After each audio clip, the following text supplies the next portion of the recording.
शैतानिर्रजीम बिस्मिल्लाहिर्रहमानिर्रहीम। आज का हमारा टॉपिक है mechanism of Arabic respiration. Arabic respiration के थ्री फेजेस हैं, थ्री स्टेप हैं। इससे पहले जो है हम कुछ थोड़ा बहुत अरेबिक रिस्पायरेशन डिटेल में पढ़ चुके हैं। अब उसकी स्टेजेस के हवाले से अलग टॉपिक है, उस प्रीवियस टॉपिक भी आप पढ़ लीजिएगा। यहाँ पर हमारे पास फर्स्ट स्टेप है ग्लाइकोलाइसिस, सेकंड है क्रेब साइकिल और थर्ड फेज़ है इलेक्ट्रॉन ट्रांसपोर्ट चेन। तो ग्लाइकोलाइसिस में ग्लाइको का मतलब होता है शुगर, लाइसिस मीन्स ब्रेक। तो ब्रेक डाउन ग्लूकोज जो बना हुआ है एरोबिक रिस्पायरेशन में, जो ग्लूकोज बना हुआ है उसकी ब्रेक डाउन होगी मॉलिक्यूल्स में और वो पायरोविक एसिड बनाएगा और 3 कार्बन एसिड बनाएगा।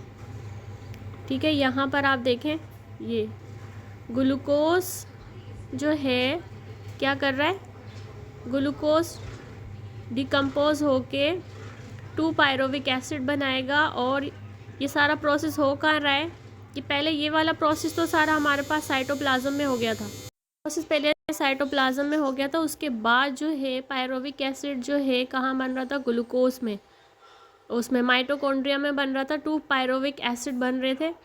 अब यहाँ पर क्या लिखा हुआ इसके हवाले से, cellular respiration uses this oxygen to break pyruvic acid. Cellular respiration हो रही तो हमें मालूम है कि ऑक्सीजन तो लाजमी होगा।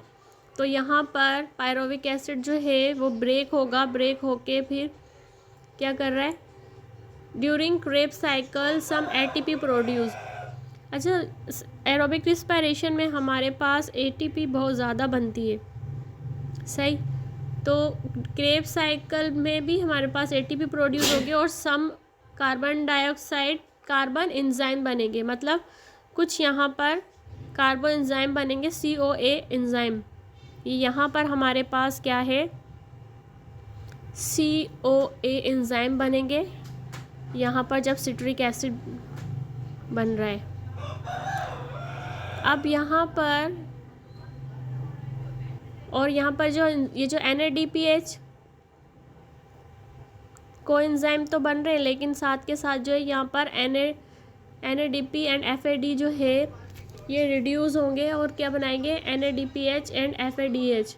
तो ये दोनों ही हमारे पास एक किस्म के एंजाइम है। It take place in mix matrix of mitochondria. ये सारा जो है माइटोकॉन्ड्रिया में पहले से मौजूद होगा और ये एंजाइम होंगे। इसके बाद electron transport chain, citric acid जो है यहाँ से हमारे पास क्या होगा, ऑक्सीजन और वाटर प्रोड्यूस हो रहा है। अब जैसे ही ऑक्सीजन और वाटर प्रोड्यूस हो रहा है और साथ में फिर इलेक्ट्रॉन ट्रांसपोर्ट चेन जो है वो काम करना शुरू करेगी। ये इलेक्ट्रॉन ट्रांसपोर्ट चेन है।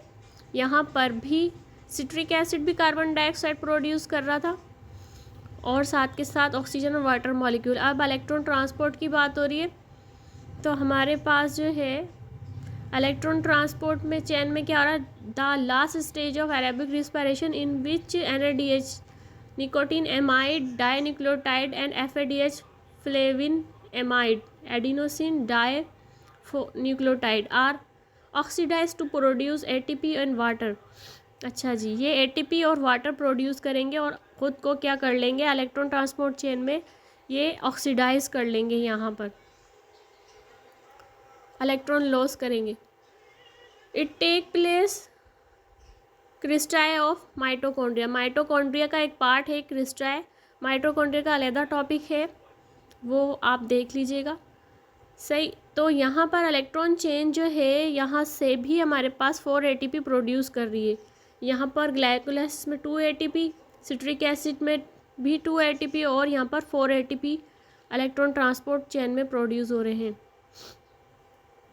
It take place at the cristae of mitochondria. अच्छा, दूसरी चीज़ ये कि फर्मेंटेशन प्रोसेस भी हो रहा है यहाँ पर। फर्मेंटेशन प्रोसेस कहाँ पर हो रहा है, जब पायरोविक एसिड जो है वो ब्रेक डाउन होगा तो वो क्या करवा रहा है, यहाँ पर देखिए ये फर्मेंटेशन प्रोसेस हो रहा है। तो यहाँ पर लैक्टिक एसिड बन रहा है और इथेनॉल बन रहा है। लैक्टिक एसिड तब बनेगा जब ऑक्सीजन की डेफिशिएंसी हो जाएगी और ऑक्सीजन की गैर मौजूदगी में एनाएरोबिक रिस्पायरेशन होगी, एनाएरोबिक, ठीक है, एनाएरोबिक रिस्पायरेशन होगी। यहाँ पर anaerobic respiration without oxygen, anaerobic respiration हो रही है और ये यहाँ पर हो रही है जब मसल्स जो हैं उसमें ऑक्सीजन की कमी हो जाती है, वो मसल्स फटीग हो जाते हैं, उस वक्त जो है हमारे पास लैक्टिक एसिड प्रोड्यूस कर लेता है हमारी बॉडी खुद ही। एनारोबिक रिस्पायरेशन जब ज़रूरत पड़ती है तब करती है एनारोबिक रिस्पायरेशन। इसके अलावा इथेनॉल जो है वो कब प्रोड्यूस होगा, फंजाई और बैक्टीरिया वगैरह जो हैं वो फर्मेंटेशन प्रोसेस करवाएंगे, अपने आप को डिकम्पोज करेंगे और कार्बन डाइऑक्साइड भी रिलीज़ करेंगे। तो ये सारा फर्मेंटेशन में हो रहा था। अब इसकी रिस्पायरेशन के फ़ायदे क्या हैं? Uses of respiration energy in body of organism, living organism की बॉडी में क्या इसके फ़ायदे हैं?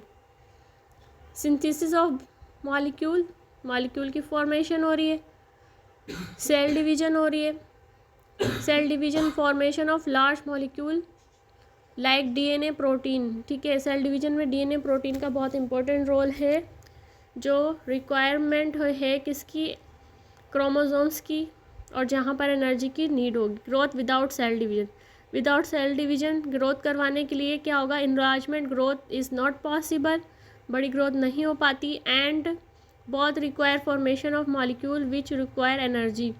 एक्टिव ट्रांसपोर्ट भी हो रही है इसमें। Movement of ions and movement and molecules from low concentration to high concentration, muscles contraction, movement of muscles require energy.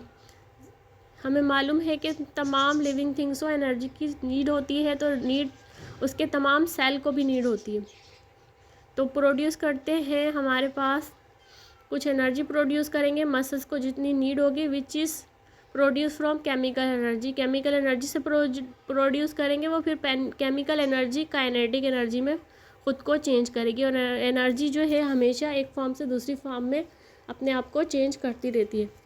Passage of nerve impulse, nerve impulse message of neuron, basically electrical signal moving from nerve fibre by active transport. Nerve fibre के ज़रिए जो transport हो रही है उसके लिए भी हमारा जो हमने पढ़ा था स्पाइनल कोड जो है, स्पाइनल कोड में से जो न्यूरॉन जो हैं सिग्नल और मैसेज जो लेकर जा रहे हैं, ये सारा काम कौन, ऐसे तो नहीं हो जाएगा ना खुद ही, तो नर्व इम्पल्स के ज़रिए इलेक्ट्रॉन्स प्रोड्यूस होंगे, उसके लिए भी एक रिक्वायर एनर्जी की ज़रूरत है।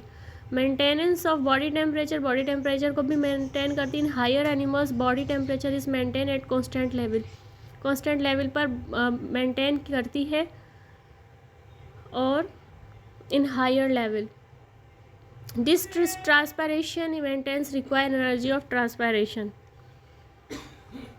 अब यहाँ पे क्या लिखा है, फोटोसिंथेसिस रिएक्शन जो है वो लाइट एनर्जी को केमिकल एनर्जी में चेंज करता है। रिस्पायरेशन में केमिकल एनर्जी एटीपी में चेंज होगी, यहाँ क्लोरोफिल की ज़रूरत होती है। और यहाँ पर तमाम रिस्पायरेशन प्रोसेस तमाम लिविंग ऑर्गेनिज्म में होता है, और रिएक्टेंट जो होगा फोटोसिंथेसिस का कार्बन डाइऑक्साइड और वाटर है, जबकि रिस्पायरेशन का जो रिएक्टेंट है कार्बोहाइड्रेट और ऑक्सीजन है। प्रोडक्ट आर ग्लूकोज, प्रोडक्ट बनेगी फोटोसिंथेसिस में ग्लूकोज, और यहाँ पे product are carbon dioxide and water in case of aerobic respiration. तो ये हमारा टॉपिक था। थैंक्स फॉर वॉचिंग, और इसका प्रीवियस टॉपिक भी आप देख सकते हैं।